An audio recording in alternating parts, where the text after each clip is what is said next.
Alexander McAddy, official earthquake forecaster for the U.S. Weather Bureau, had a nighttime routine.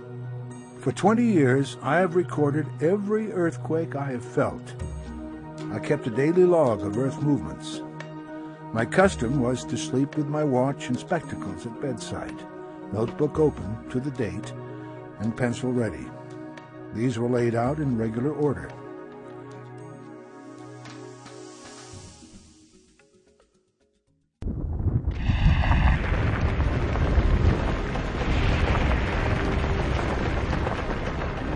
My record of 1906 April came in a frenzy. The first shaking was incredibly strong, lasting over 40 seconds.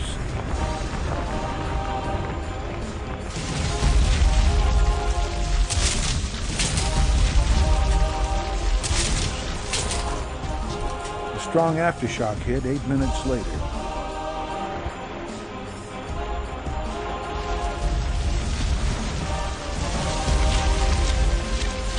Another aftershock at 5:25 in bedlam rain.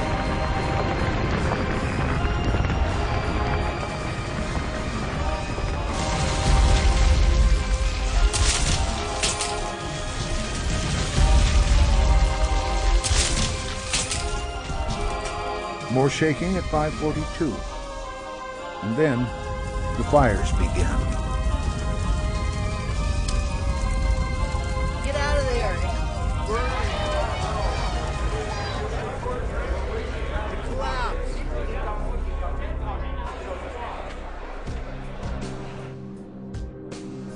The Temblor of April 18, 1906 came out of the sea just offshore from San Francisco. Moving northwest and southeast at more than 7,000 miles an hour, it had an explosive power equal to more than 7 million tons of TNT. In this great violent movement of the earth, tremors unleashed almost unimaginable devastation. Streets buckled and humped into undulating waves and split open into deep gashes. Buildings, wood and concrete and glass collapsed, shattered, crushed, twisted, tangled and crumpled so that sidewalks were impassable. Gas lines and water mains ruptured, sewer pipes smashed, electricity gone, trains and trolleys stopped, no post or telegram. People died pinned beneath the wrecks of buildings, and the tremors wouldn't stop.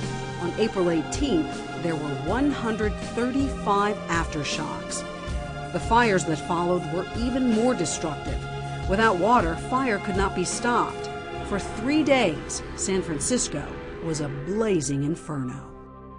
People think of April 18, 1906 as the Great San Francisco Earthquake and Fire, but it really was a Northern California quake, ripping apart the earth over a distance of nearly 300 miles.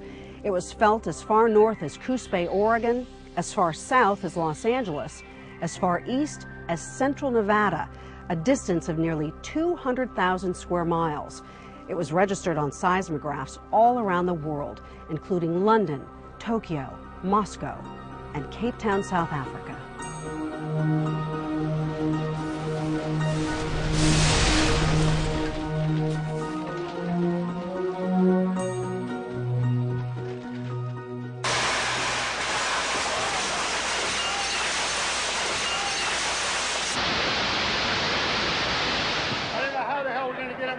Earthquakes are one of the deadliest of all natural disasters and one of the hardest to predict.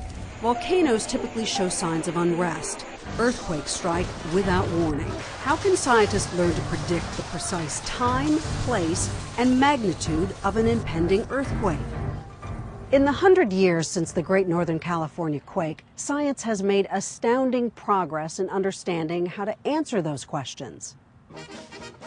In 1906, little was known or understood about earthquakes. In fact, scientists didn't even know how they occurred.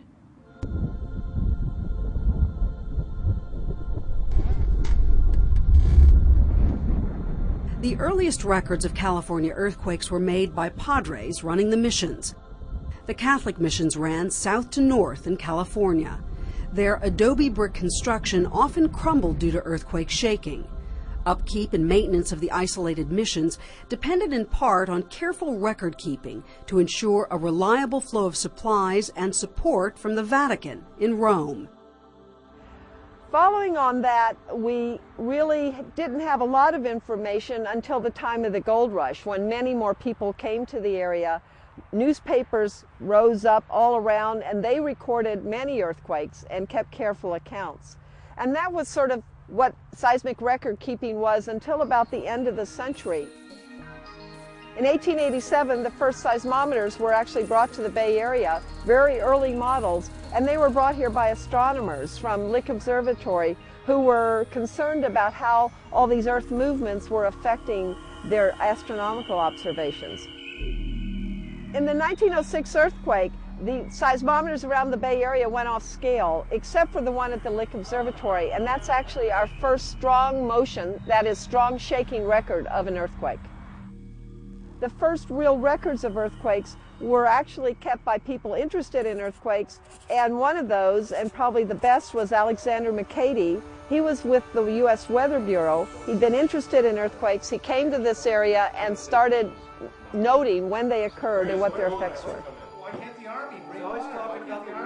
What followed the April 1906 quake was really the beginning of earthquake science in the United States. Each person is going to be responsible for reporting on their own region and getting this data together so we can figure out exactly what happened here.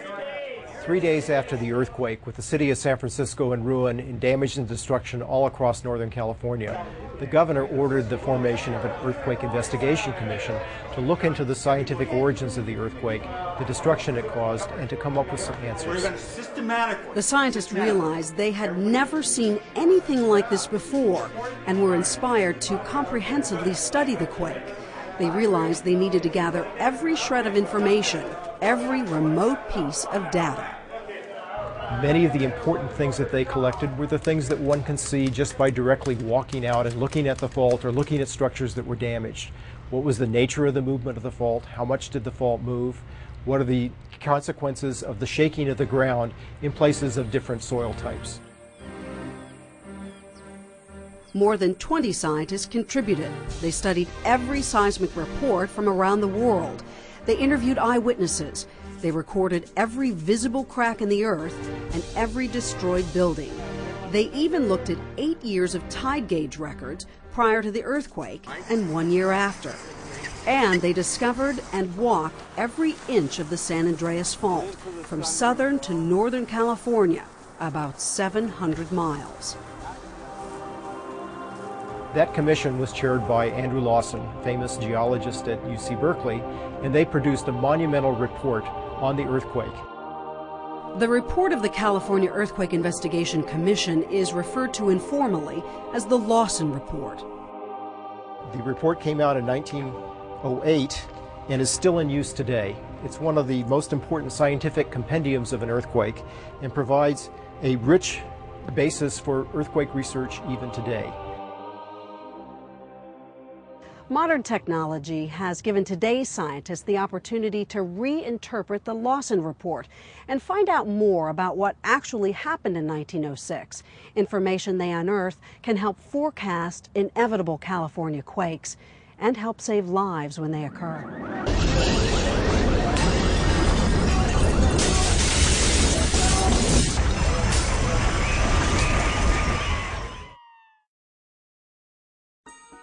A violent shaking. My bed was going up and down. Cobblestones danced like Buildings crumbled. Flat, not a soul escaped. Tangled wires, warped metal girders, terrific trembling. There were heaps of bricks and hung onto the stone. sides of the wall while the building seemed to split. There was heavy damage as far away as 60 miles from the fault. Why was damage from shaking greater farther away from the rift? And what can scientists learn from that?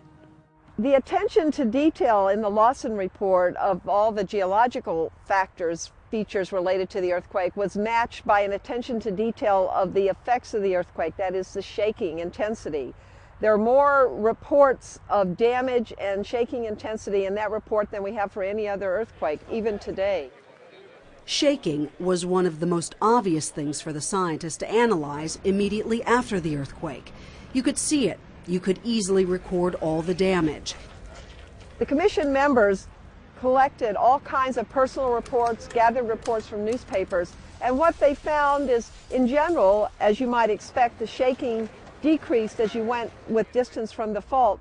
But what they found locally, the shaking intensity most depended on what was right underground. The shaking was lowest on hard rock and greatest on soft material, and in particular, the highest shaking intensities we found on bay fill, that is made land created by filling in the bay, often very poorly consolidated. Another good example of that is the town of Santa Rosa that sits well off the fault. It had actually the greatest intensity of shaking per square area of any town, and that was in part because it sits on a large basin of soft material and may actually be related to things going on the fault. Research in shaking over the years has led to shake maps. Today, seismographs record the shaking at over 1,000 sites in California. High-performance computers and advanced instrumentation have given scientists the capability to analyze data in a whole new way. Shake maps depict where shaking will be most likely when an earthquake occurs at a specific location. They show how strong the shaking will be, which is critical information for designing buildings and structures that will resist shaking. Real-time shake maps are available for all of California. When an earthquake occurs, shake maps are accessible online on the World Wide Web to help save lives.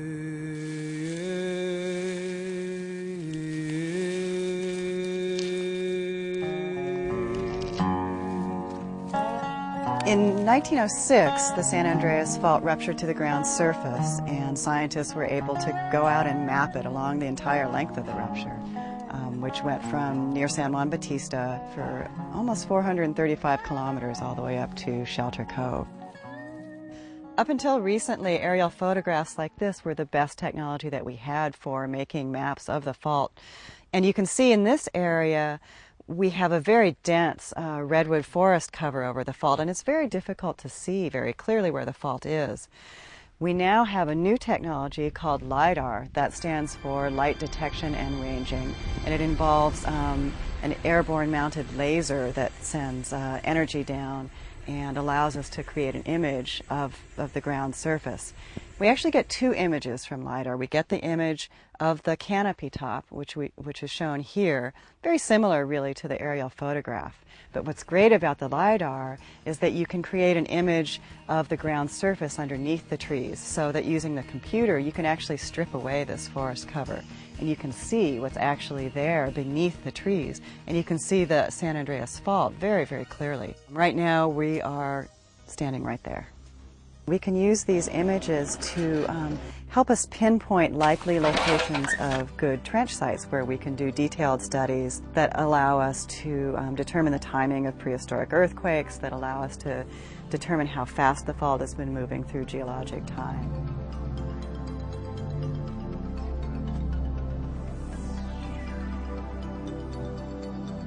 Paleoseismology is the study of earthquakes before instrumentation.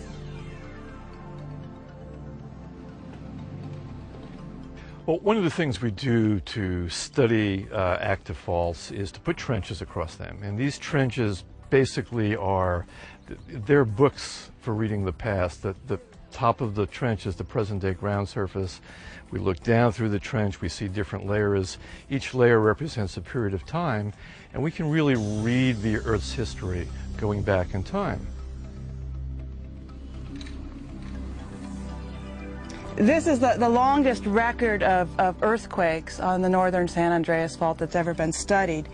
What we have is 10 earthquakes over the last about 2,500 years. At the time of the earthquake, the ground ruptures to the ground surface and it forms like a fissure that fills in with material. The fissure then fills up with material on top of it in a flat-lying way. And by looking at the fissures here, here's a big fissure, and it was capped by the sediment on top of it. So we're able to date the fissure fill and the sediment on top of it to bracket the age of the earthquake. The idea is to build up an inventory of the times of past earthquakes to see if there's a pattern, to see what kind of variability there is, and to use this information in helping us to forecast when the next one's going to happen. Recent earthquake forecasts have been based on data from trenches like these across a number of Bay Area faults. How have science and engineering helped to improve emergency response since 1906? Stay tuned for this incredible story. People all seemed to be in a daze. Everything was confusion. Hospital floor fell through. Hopelessly little help came. All the water mains were broken. Firehouse and police station. No post, no The streets in the neighborhoods were fast filling with refugees. Another clearly visible thing scientists studied after the 1906 earthquake was the emergency response. It's estimated that there were over 3,000 direct and indirect deaths after the quake. How many more lives could have been saved by better emergency response? Well, science is helping with valuable new tools, like the California Integrated Seismic Network and its CISN display. Here's how it works. We have a very dense seismic network that has been jointly funded by California and the USGS. That provides us data within seconds to minutes for large earthquakes in southern to northern California. We've partnered in developing ShakeMap, which is this display of real ground motion. So we're not just talking about epicenter and size any longer. We're talking about what the ground is actually doing under buildings, under our communities. The way I like to think about it is if you were standing over a puddle and you dropped a stone in it, you would watch the water waves go out, and those water waves are analogous to an earthquake. The earthquake generates sound waves, the stone dropping in the puddle generates water waves. It's all the same phenomena. And we have little sensors in the puddle or seismic stations on the earth watching that sound wave go past, and we pick that up instantaneously with our seismometers. That signal is sent here within seconds. We have computers that are analyzing that signal, and if they see there's an earthquake, they report it. We locate the earthquake, determine the location in terms of latitude and longitude, the magnitude. That sets off a whole chain of activities, one of which is the shake map. Shake maps and other details on specific quakes are delivered within minutes on CISN display. This rapid delivery is crucial for response, for saving lives, and for inspecting everything from roads to bridges, buildings, and more. Well, one of the things that we've done in California is that we provided essentially real-time views of earthquakes through CISN display, through ShakeMap, down to the emergency managers at the local level.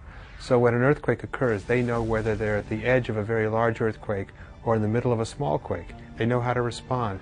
We're all having the same picture of the ground motions within 5 or 10 minutes after the earthquake, so that we know whether we have to ramp up a state response or whether we can focus on local mutual aid to deal with the damage. Knowing something about the ground shaking levels and something about the performance of our bridges and how they respond to certain ground shaking levels, we can make an assessment of which bridges may have been impacted most by the earthquake. We have CISN display running at most of the traffic management centers now, and they'd be the first line response when an earthquake occurs. They'd see that the earthquake occurred, they'd get epicenter magnitude information, they'd get the shake maps as soon as those became available, and they would be the ones that would put our emergency operations centers in motion.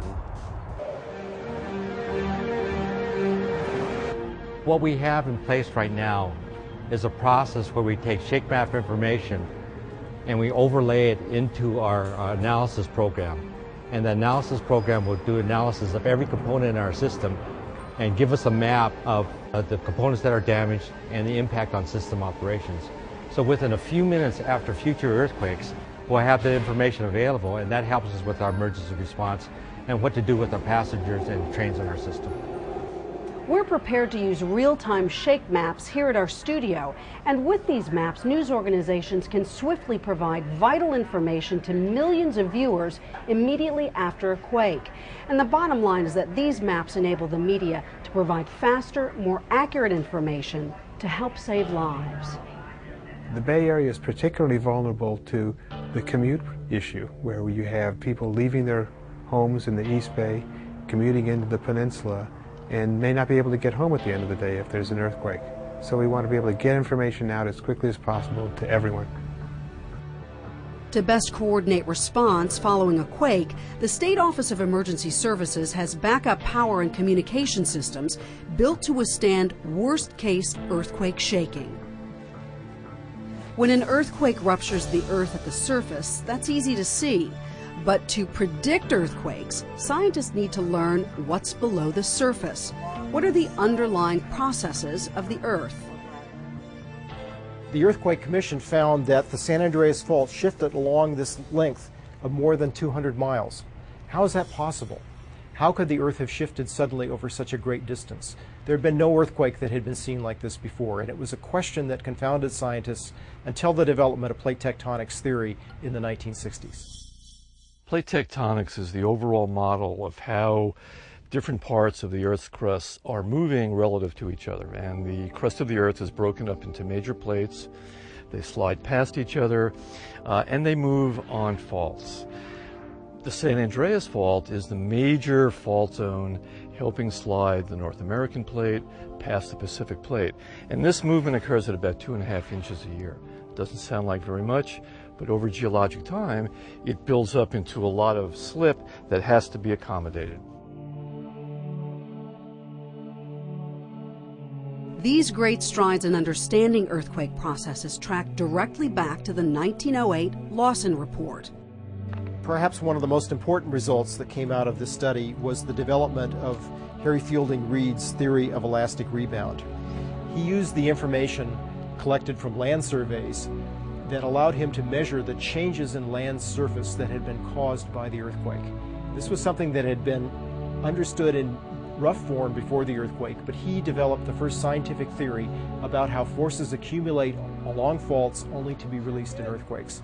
We call this the elastic rebound theory, and it's the foundation, really, of our modern understanding of the earthquake process. If you can think of the crust as a slab of rubber, and you're grabbing the rubber from the two sides and moving it past each other, if the fault itself were Teflon, the rubber would just move by and never be distorted. But because the fault has friction, then the rubber gets distorted and stresses are built up on that surface. So that process is very, very slow, 1 inch a year, and suddenly, at the time of the earthquake, a very small piece of that high friction surface is going to let go.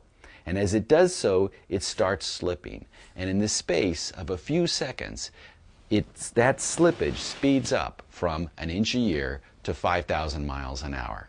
And that process then tears down the fault at these high speeds until it comes to a stuck patch where it can hang there for several seconds. If it's going to be a large earthquake, it's going to burst through, speed up again to 5,000 miles an hour, and go flying into the next knot in the piece of wood, if you like, hang there, and then burst through again. In parts of California, we just really have the San Andreas Fault. It's the major feature. But in places like the Bay Area, the fault splays. It's like the trunk of a tree. It comes into the Bay Area, big branches come out. These are the major faults like the San Gregorio and the San Andreas and the Hayward and Rogers Creek, the Calaveras, the Concord Green Valley. And they accommodate most of the movement. And then even little faults come off of them, and they're like smaller twigs. Each different size fault produces different size earthquakes. And here in the Bay Area, we have many faults of different sizes spread out across the entire region. Each of those faults could produce a damaging earthquake. In fact, taken together, we think a damaging earthquake is nearly twice as likely to happen as not over the next 30 years. Earthquake information for the Bay Area, California, and worldwide can be found at quake.usgs.gov. Menu items link to things like Did You Feel It?, shake maps, and the Earthquake Information and Preparedness Handbook, Putting Down Roots. Science now gives us all a way to clearly see and understand the earthquake risk in our own lives. We looked down to City Hall. You could see Its right great through it. Grecian columns had crashed to the ground. The dome looked like a huge skeleton. The masonry had been shaken away from the steel frame. When the 1906 earthquake destroyed City Hall, no one knew how to rebuild it to resist future quakes. Even if we learn how to predict earthquakes, we still can't stop them. There will still be damage to our buildings and structures. So how are structural engineers learning to reduce that damage and save lives? The structural engineers in the Bay Area are developing new techniques and new technology that they're applying in new buildings. Plus, since Northridge and Loma Prieta, they've developed new technology and new techniques and guidelines that are being used nationally for retrofitting existing structures. This building incorporates two new techniques for steel frame buildings, a dog bone joint system and an eccentrically braced framing system, and both of these systems were developed in detail so that the building can absorb and deform without failing, without falling down, without killing people.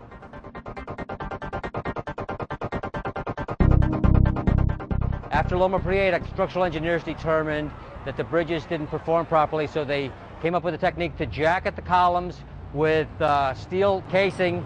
These 10-foot diameter steel casings provide the confinement so that the column has the ductility, strength to deform and make it through a big earthquake without this freeway collapsing and people getting killed. Here we are in Berkeley, California. This is a parking structure.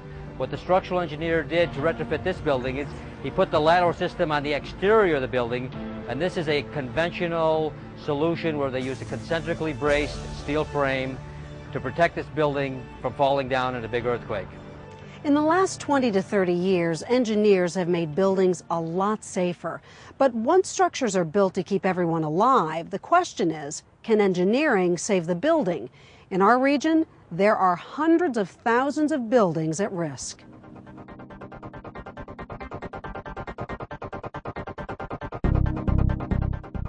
One new technique that engineers have developed over, I'd say, the last 10 years, it's called performance-based engineering.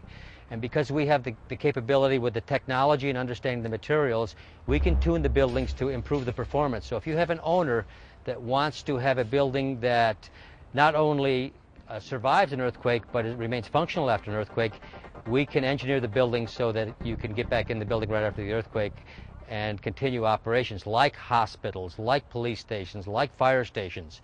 You shake the building from the ground and you can imagine 50 miles in any direction, the whole ground shaking. And anything sitting on top of it will also shake. Now, buildings are not completely rigid. They have some flexibility, so when you shake them at the bottom, they sway back and forth and they kind of wiggle around a little bit. And the more they deform, likely the more damage you have. So if you can prevent the shaking from coming up into the building in the first place, that's one really good way to limit your damage. That's what isolation does.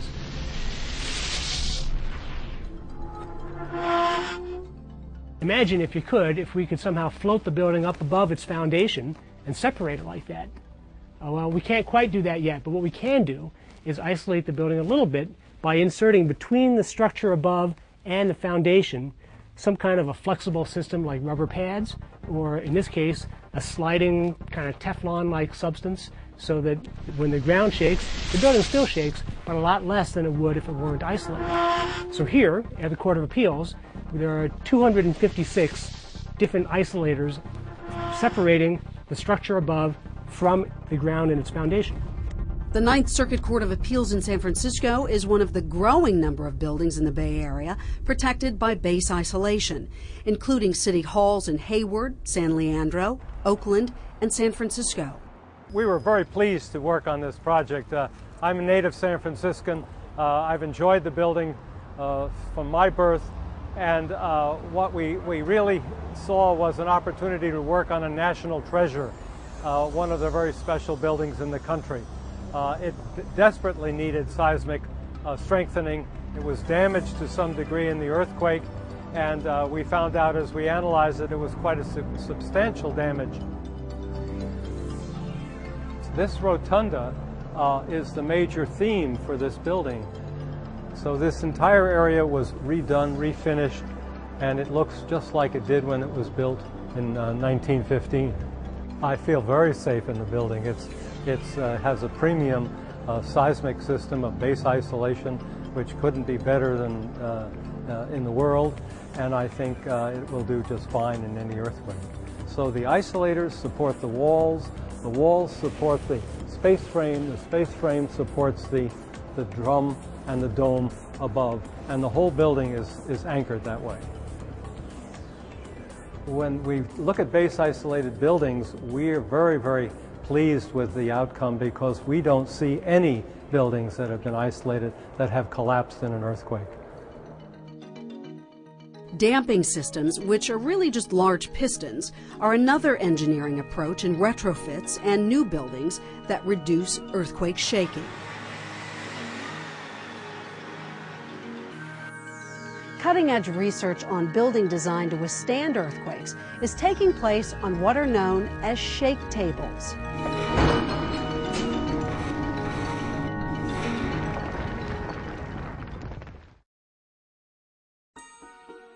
Hopelessly little help came. Market Street was A terrific trembling like a 25 feet deep. Men were just too The far 3 gone. lower floors were completely crashed. Buildings crumbled. Not a Automobiles were soul doing escaped. ambulance duty, carrying the wounded and the dead. The largest outdoor shake table in North America is at UC San Diego, where they test everything from response to shaking to the impact of a terrorist bombing. Shake table is an earthquake simulator on which we can build then real structures and then send earthquake ground motions through the table. This particular shake table here is the world's first outdoor shake table, so there's no other facility like this in the world where you can build structures of any size virtually on the table. No height restrictions, no overhead crane capacity limitations to lift big things on the table. And this way we can really test full-scale structural systems. The objective of the building test which we just performed here was to show that we can design concrete high-rise buildings, that they can be designed much more economical than what the current Uniform Building Code allows us to do, namely by using less steel and less concrete in the shear wall. We can actually show that the seismic performance improves rather than getting worse. So what we have here are the cables that will collect all the data from the sensors, different kinds of sensors. You can see these are displacement sensors that are seeing how the wall breathes, actually moves up, opens up big cracks. These cracks here open about 1/4 of an inch. The experiment was a great success as the building bent but didn't break, experiencing what engineers describe as just cosmetic impacts from the simulated Northridge quake. What we are doing also here at the Engelkirk Center at UCSD is a blast simulation. So we use the same power supply that drives this big shake table behind me also to simulate bomb blasts on full-scale structural components like building columns, walls, floors, bridge columns, bridge tower sections, and so on. We have 4 velocity generators. These are servo-controlled hydraulic actuators, very similar to the ones that drive the shake table. The only real difference is that here we impart the forces in 1 to 2 milliseconds. The blast load causes shear failures at the end of the columns, and then the shear failure propagates towards the column center. Now when we take these S-built columns and wrap them, for example, with carbon fibers like you see here, and then we put the same blast load on which we had put on the columns in the back, you can see here the columns that they're almost perfectly straight after the test, just the very top of the column failed a little bit. The work taking place at a network of shake tables at West Coast universities is delivering crucial advances to prepare California and the Bay Area for the next big quake.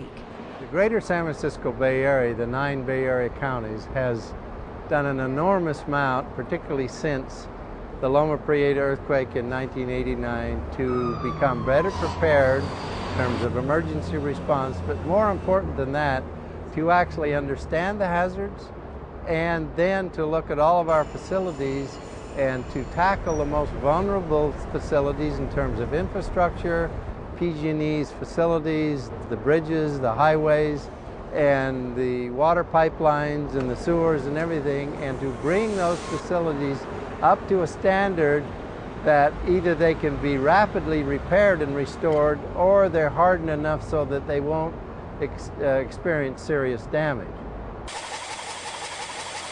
We're here at a PG&E work site at California and 14th, replacing old cast iron pipe like this here with new generation poly pipe that's going to be threaded through the old pipe under the street.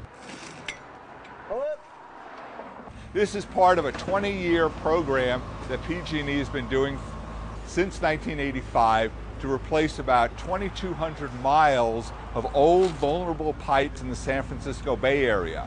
Residents of the marina may remember us putting in rolls of pipe after the 1989 Loma Prieta earthquake. So now we're doing it all over the Bay Area. And we're about 80% finished with the project. On a personal level, individuals and families can take important steps to prepare for the disruptive aftermath of a future quake. Although the tremendous losses from earthquake and the enormous amount of money that's spent on retrofits, those are staggering in terms of their dollar amounts. People can spend a modest amount of money and take steps that will save them thousands of dollars and maybe displacement from their homes in the event of an earthquake. Strapping your gas water heater, making sure there's flexible connections so that doesn't move around and you don't have gas leaks. Some other things are securing the heavy furniture in your home. You can take the time to put bolts in through your bookcases and tie them into the studs in your walls so those don't top over. Taking care of these non-structural items, taking care of these things that are priceless and can't be replaced, like grandma's china and things like that. Those things need to be secured with quake wax. Those are losses that we can easily prevent in a more typical moderate quake. Big heavy TVs like we've got these days, flat panels and big screens, those can do a lot of damage both to property and to people if those fall over on top of you during an actual event. Materials for securing items in homes or businesses can be purchased at most hardware stores, and pre-made disaster kits are available through the American Red Cross. Please be ready to take care of your family, and not just a kit, not just a trash can with some water and some food and some expired prescriptions in it, but please think about everything that you're going to need to be able to stand on your own for 72 to 96 hours.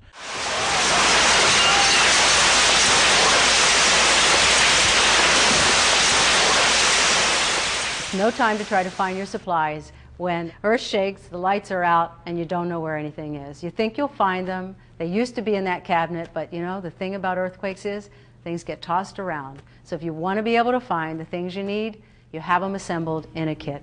Have the supplies you need where you need them, at home, in the car, in your workplace. And also not just to have a kit, but to have a plan. How are you going to contact each other when these things happen?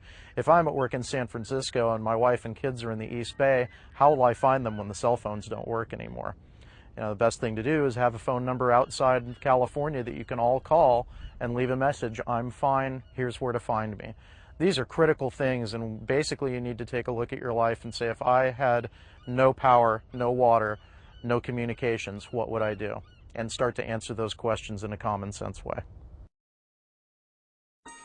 I never expected to come out alive. Everyone believed their last moment had come. I've never seen anything like it before. I want to go home, Mama. I want to go home, pleaded the little one. We haven't any home, dear, she replied. Everyone believed their last moment had come. A major earthquake is likely to occur here soon. USGS and other scientists conclude there is a high probability of one or more earthquakes of magnitude 6.7 or greater striking the San Francisco Bay region by 2032. What would really save lives is early warning. Can we solve the ultimate mystery? How and where do earthquakes start? Will it be possible to give a warning before the next great earthquake, such as the one that happened 100 years ago in Northern California? Scientifically, we don't yet have an answer to that question. We've been studying earthquakes from the Earth's surface for 100 years, but we've been blocked from seeing inside the machine that produces earthquakes. Earthquakes occur deep in the Earth, under miles of rock, and to understand what makes a fault, what makes the machine that creates earthquakes, we have to go inside it. That's what we've recently done along the San Andreas Fault near the small town of Parkfield, located about halfway between San Francisco and Los Angeles. Near Parkfield, we've completed the San Andreas Fault Observatory at depth. It's the first scientific drill hole into the heart of a major plate boundary fault.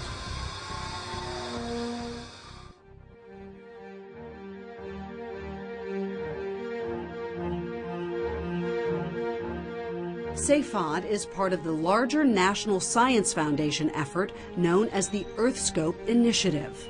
This is about understanding what makes the San Andreas Fault Zone tick. Why do earthquakes start? Are they predictable? What causes them to rupture to the surface and sometimes grow into really big earthquakes?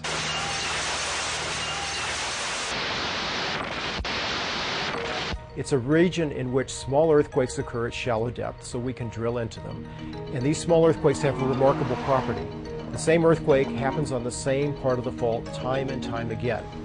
We're drilling into earthquakes that are about the size of a football field. That's the area that ruptures in these small earthquakes, about magnitude 2, and they recur every year or two.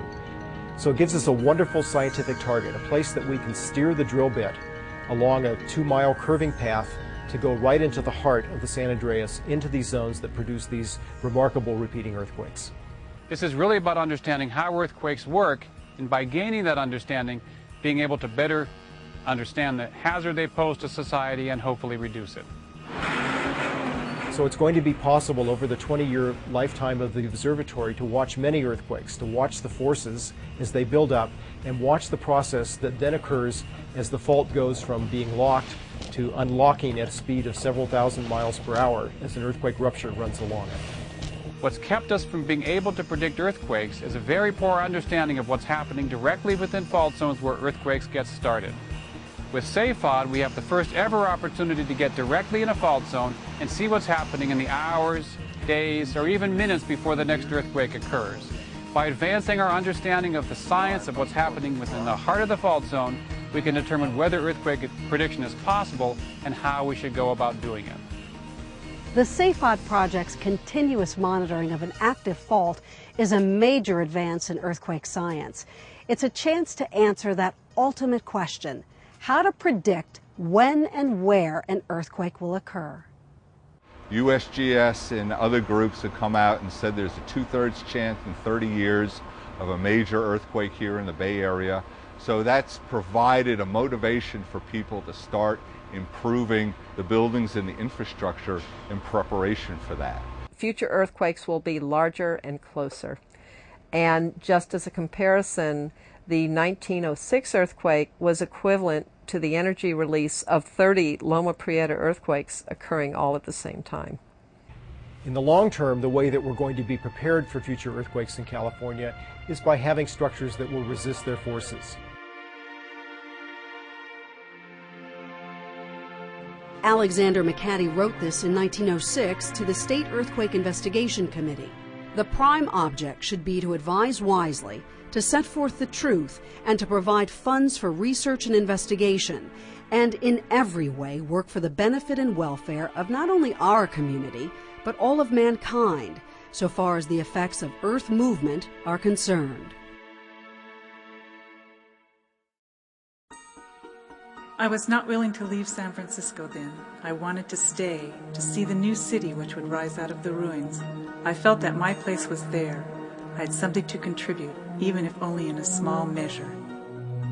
In 1906, it's estimated there were more than 3,000 deaths, 225,000 homeless in San Francisco alone, 28,000 buildings destroyed, more than an $80 million loss from the earthquake alone, and another $320 million loss from the fire, which devastated the downtown behind me.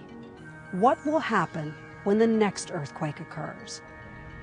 If we can succeed in understanding the ultimate forces that earthquakes can deliver to the Earth's surface, we'll be able to give very clear guidance to engineers and architects so that they can build structures to resist future earthquakes, to ensure that our critical facilities such as dams and bridges will not be subject to failure in whatever earthquake may someday hit us. Within the greater Bay Area, there's probably over 100 distinguished earthquake scientists and engineers. And many of those, including myself, live in the proximity of active faults. We recognize that we reap the riches of a landscape built through repeated earthquakes. This is why we have the San Francisco Bay as a result of these faults. It's why we have the wine country. It's why we have the beautiful climate. If we're going to benefit from it, we also have to prepare for the occasional bad things that these faults fire off at us. And most people and most of the laws and most of the desire on the part of the population is to build to survive earthquakes and to live safely among them. Quakes are going to happen in California. An earthquake can hit at any time, and it will surely be destructive. But with the amazing advances in engineering and science, and the commitment of the community to prepare and be ready, surely it will be less destructive and lives will be saved.